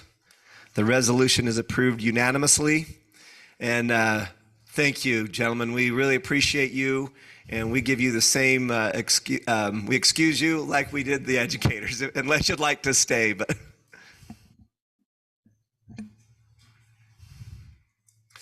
all right, let's move along to item number 4. Back to item number 4. This is the consent agenda. Are there any clarifications, brief comments on the consent agenda or items to be pulled? If not, I'm happy to entertain a motion to approve the consent agenda as outlined. Mayor, I would just ask that we pull consent agenda BI for discussion, please. Okay, I'll look for a motion to approve the consent agenda with the removal of item 4B. That motion. I have a motion by Councilman Ivy, Second. second by Councilman Martinson. All in favor? Aye. Any opposed? The consent agenda is approved. Let's move on to item 4B, which is award of bid. This is consideration to award the bid for the Washington City Sewer Department interior improvements to Watts Construction in the amount of $213,257.04. Is there a staff member here that could represent that? Councilman Ivy. Yes, Mayor, I just wanted to have some clarification. The amount recommended for the award is nearly 7% higher than the amount budgeted for. Just want to have a discussion as to how we've covered that difference in cost and whether that's a trend that we're seeing throughout our other budgets, and if so, what else we can implement to try to hit those prices or those costs a little bit more directly on. Thank you, Mayor and Council.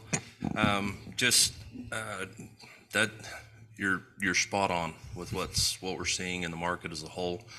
Every project that we bid lately has been coming in higher than what our budgeted amounts are, but most of our budgets were created a full year ago, and just the inflation that we've seen across the board.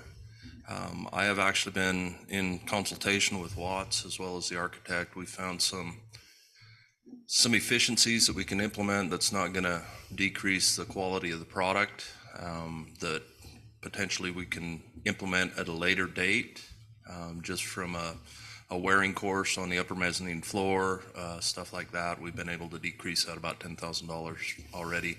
I anticipate we will get it down to the budgeted amount before we give them a notice to proceed and head forward with it. I certainly appreciate your efforts on that. We do understand that things cost more.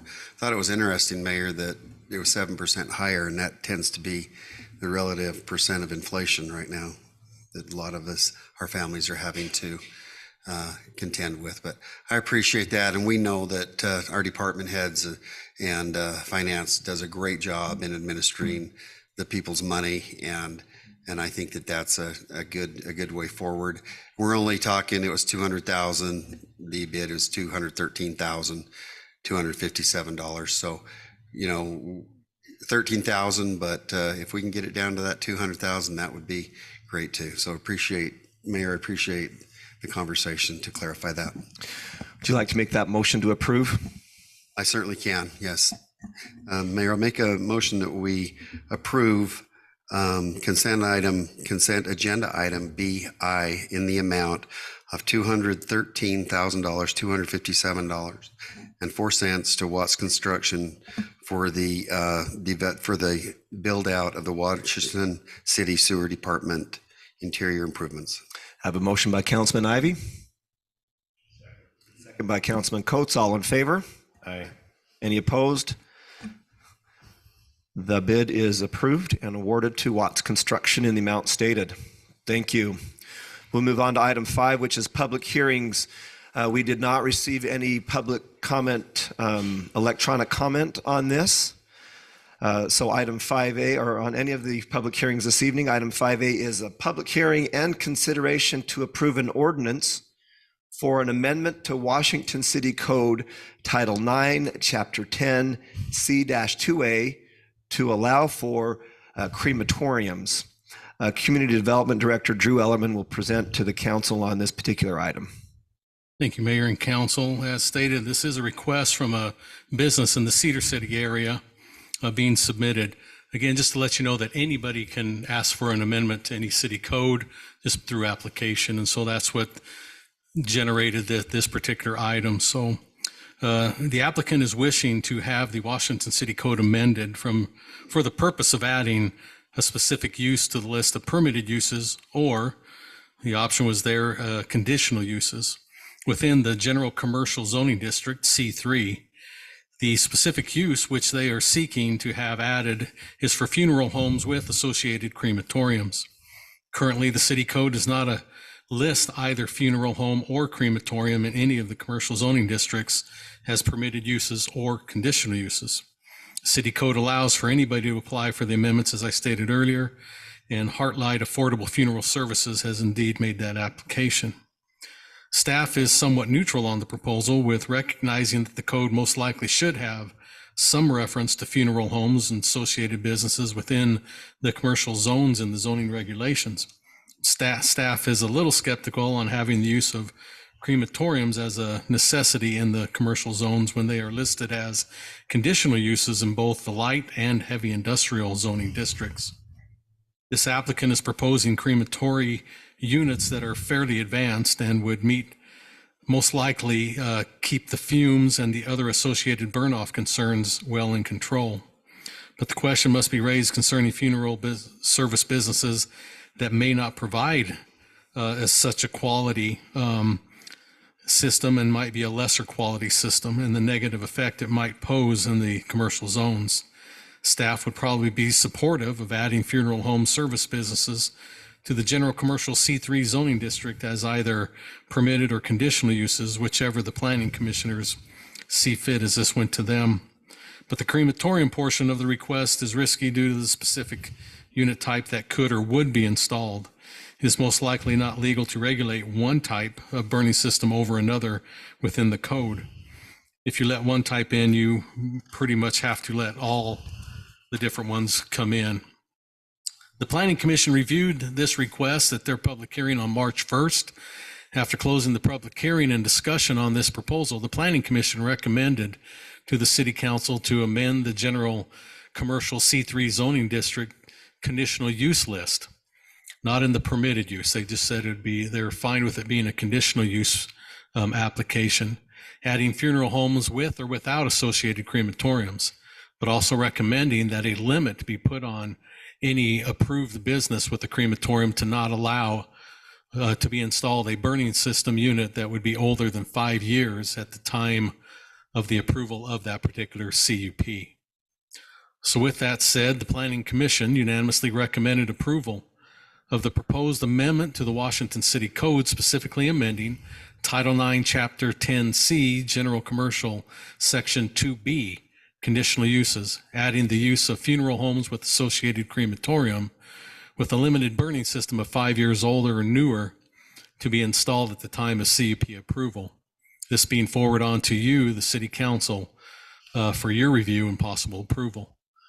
So that's kind of what happened in the Planning Commission that night. Is they had a good discussion. If you watch the film, it was, thought about, a great presentation by the applicant, and that was their Planning Commission's recommendation, which I think staff is fine with, going as a CUP, and especially putting a limit on the system itself. So I'll be glad to answer any questions, and you can invite your applicant up, since this is a applicant-driven ordinance, so I'll be glad to answer what I can for you on staff's perspective. Council, do you have any questions for staff before I open the public hearing?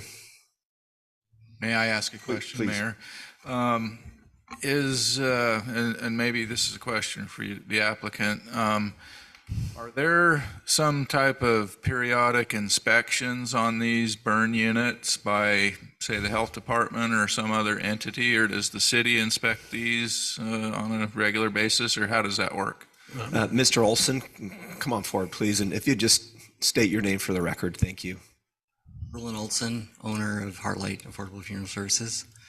And there's not a typical inspection for safety from that. The fire department does come and generally take a look at things. However, as I had talked with the council or the commission, was that this particular unit is actually computer monitored by the manufacturer, minute by minute type of thing. So everything, if it falls out of alignment in any way, it shuts down, so that it won't happen that way. And we have a 5-year agreement, and it renews every 5 years to be able to do that.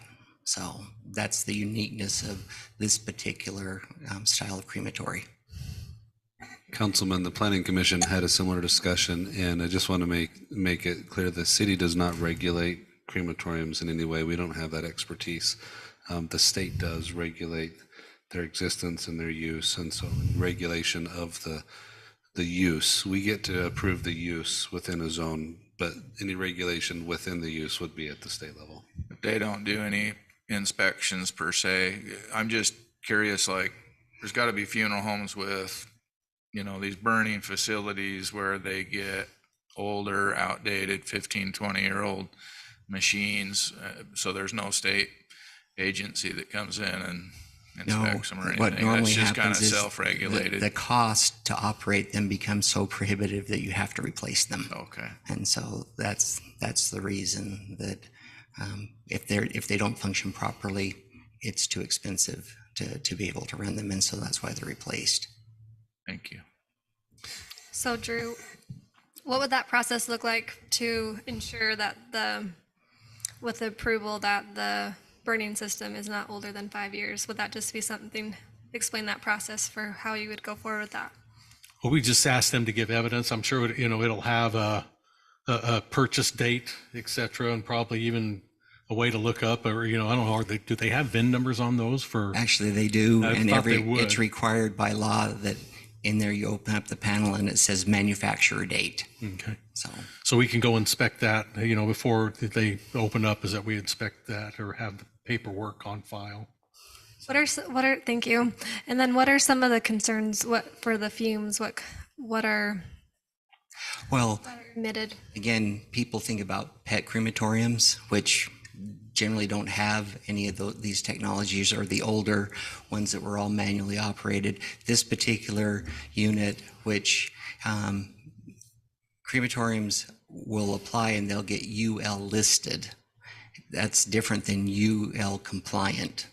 And this is compliant. So when it meets all the state and federal guidelines, this particular unit is 75% cleaner than even what the guideline is. And then for particulate emissions or odors, it's 97% cleaner than what is required. So that's basically what you'd see is more of a heat plume than anything else, because it goes through and reburns over and over again, and that's what makes it so efficient in being able to be done. And because cremation right now in Utah has always been about 12%, it's jumped to as high as 30%, and national average is 78%. And they're expecting by 2030 that it will be over 58% of all deaths in the state of Utah will be cremations. And that's why it's not viable to have a funeral home with a crematory off-site, because one, there's more and more people who want to witness that with their family, and ours will have a window so that families can be there. Other cultures, it's really important for them to actually watch that process take place. And so, and the state law is that you're not allowed to leave once you put a body in the crematory until it's complete and done. And so you don't have the ability to serve a family and take care of that simultaneously. So it needs to be in the same location. And most are in residential or like commercial zones. You wouldn't generally want to go into the industrial park for your family's funeral for your loved one. So I hope that answers your question. I kind of gathered from when you were at the Planning Commission that this machine that you're talking about bringing in is nearly zero emissions. Correct. Right? So it's as low as they can possibly reduce. And Matthews, who is the crematory manufacturer, produces over 70% of the crematory units in the United States. And so I've got one in Salt Lake right now that is 18 years old, and it still functions within the guidelines. However, I'm having to spend money to recomputerize it because now the computer components are enough, and it's doubled the cost of the cremations. There, I do over 1,000 up to 2,000 a year, where here is most likely will be more like 150. So it probably won't even run every day. It'll probably run maybe 80, 90 days a year. Mr. Olson, I appreciate you sharing that information. Could you just share a little bit about your business, you mentioned Salt Lake. Can you talk about where you're, what cities that you're in and what the plans are for? And I apologize, I don't know if you are having a funeral home here or just the crematory. I don't know that, so I'd appreciate just learning anything that you could share. Ideally, the funeral home, once this is done, because I couldn't open it without being able to have the crematory as part of it to function, but it would be open up here, and it's by right across the street from the First Catholic Church on Buena Vista. And so I have another one in Cedar City, and they don't have any rules. Everything's right downtown and residential for doing it. It's just part of the way it is, kind of like St. George. But the one I have in Salt Lake is actually, it's a funeral home for funeral homes. And so we do all the embalming, cremation, transportation, and sheltering of for the state of Utah. And we have the contract with the state medical examiner's office. And so we take care of about 400 cases a month in doing that. Obviously, this is not that. This is meant to be a community funeral home to take care of the people in Washington so they can actually have one in Washington City.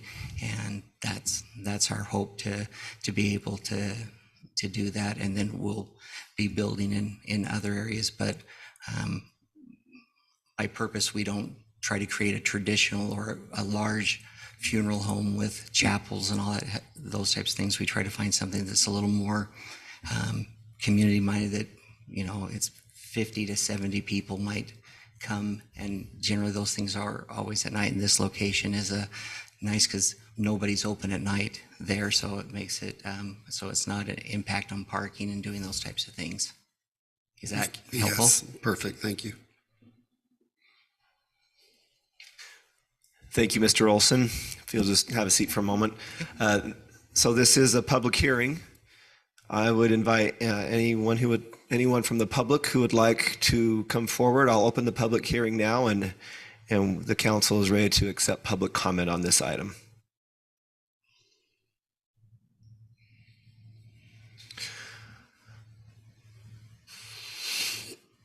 Seeing none, I will close the public hearing, and I will look to the council for further discussion, deliberation, and/or a motion. Mayor, if there's no other discussion, I'm very happy to make a motion to approve an ordinance for an amendment to the Washington City Code Title 9, Chapter 10, C-2A to allow for crematoriums in Washington City. Just a little clarification. Go ahead, Drew. I want to verify that the 2A is permitted uses, 2B is conditional uses. And I think the 2B was the Planning Commission's recommendation. Felt fine at going through a CUP. So do I need to amend that to 2B? I think so. Okay, our paper has okay. I can redo that, Mayor. Yeah, any discussion on that before? Uses.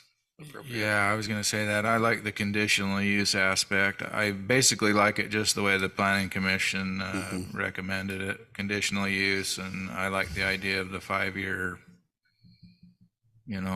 limit on the age of the machine. Just adding on to that, and I'm glad you pointed that out. That was just the concern we had. Was I'm not concerned about this particular business. It's the one that doesn't have the nice high-tech system is the one. I think we talked about those outliers earlier tonight, and that's why I think I like it going there and felt a lot more comfortable with staff. So Drew, do you think we're going to make the condition that it has to be, the equipment has to be 5 years or newer when they are established at the time of application? Because I'm assuming there's going to be, I don't think we can say, hey, in 5 years, we're mandating you upgrade your equipment. No, it's only when that's why I wrote it. If you read the ordinance on the next thing, I put it at the time of the approval of the CUP, we will verify that it's 5 years or less, and then we'll just kind of let it. It sounds like they don't want to run them more because it ends up costing them too much money if they don't upgrade. So I'm fine with it, with the way I wrote it in the ordinance of at the time of the approval, when they do check, we'll verify it,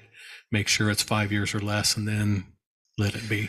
So Drew, I'm getting the impression this council is supportive of the Plan Commission's recommendation. I just want to be clear then that the motion would include to amend Washington City Code Title 9, Chapter 10-C-2B, and then the condition that, if I'm hearing right, would be to have the crematory machine be within 5 years It's in the age. He wrote it in the actual It's in the ordinance. ordinance. That's where I missed it too, Mayor. So Then why am I restating this? I'm sure you, council, you've got this. Go ahead. In the ordinance. So just to be clear, it needs to be 2B, correct? Yes. Okay, yes, that is already in the ordinance. So Mayor, I'll make a motion that we approve an ordinance for an amendment to Washington City Code Title 9, Chapter 10, C-2B to allow for crematoriums in Washington City. Have a motion by Councilman Ivy. Second. Second by Councilman Martinson. This is an ordinance, so we'll go roll call vote. Martinson? Aye. Henderson? Aye. Coates? Aye. Ivy? Aye. Casperson? Aye. All right, that ordinance amendment has been approved unanimously. Mr. Olson, we look forward to your funeral home and the services that you'll provide to our community.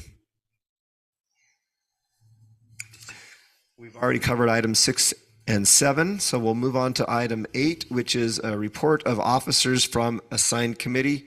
And, you know, we just always start down there on your end, Councilman Martinson. It's probably because I don't have a lot of updates, and I don't have just fine any this time around, so it's just fine. Mayor, I can't think of any updates either right off. If I can think of one before we get around the table, Okay. I'll let you know. Sounds good. I'm going to say no comment because I don't have any updates either. So, all right, we're counting on you, Councilman Ivy. Hear them chuckle. They know I'm going to say something.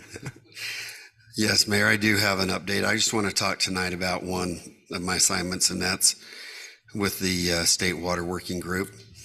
I got an email yesterday. It's the NOAA.gov email that details precipitation and all those things that has to do with it, the rainfall in our region, the Lake Powell factor. And I'm sitting here looking at a map right here of southern Utah and Washington.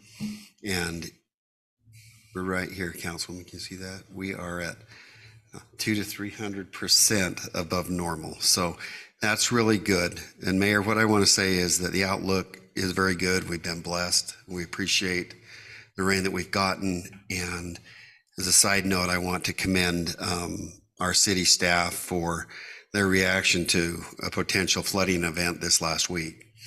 What's funny is that we go out and look and we engage, we saw all the other council members, mayors out looking, and we just kind of come across each other.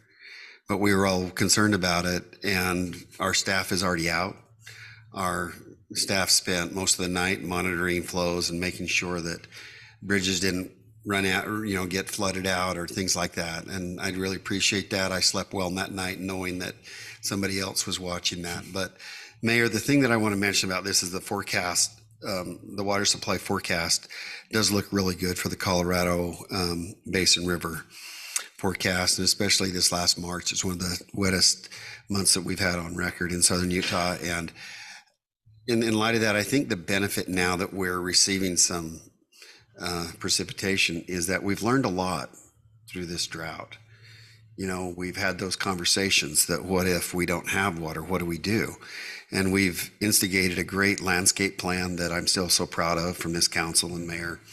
I appreciate the fact that we've learned that we don't need grass where we just walk, you know, that we need grass that we play on and those kind of things. And that's the benefit that I see. But the forecast is looking really good. And I'm happy to share this, council. Any of you that would like it to sit down and visit, I'd love to share it with you. It's quite a detailed map with a lot of data.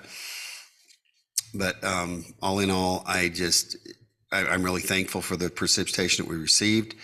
And I think that now that we've learned a little bit how to conserve water, I think it's to our benefit as well. So, Mayor, that's really all I have. Just that I appreciate the board that I serve with. They give data that you can count on. They're real numbers that aren't manufactured, that they're actually real good numbers, so we can know what to plan on for this summer. So. Yeah, I can't resist on this one. But Councilman Ivy, we're talking briefly before the meeting, and he was telling me about these high water flows and his service on the state water board. And I just couldn't resist. I said, I bet it's torture.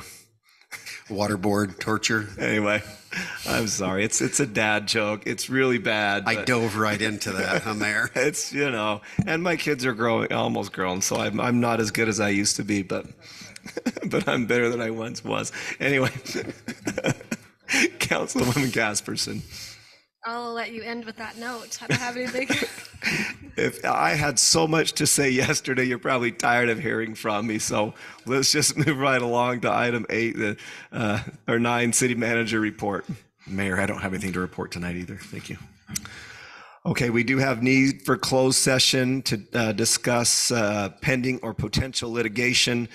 Council, I'll call for a motion on that. We'll do roll call vote after. Make a motion that we move into closed session. I have a motion by Martinson. Second that. Second by Henderson and Casperson. Aye. Ivy. Aye. Coates. Aye. Henderson. Aye. Martinson. Aye. We will move into closed session. Thank you.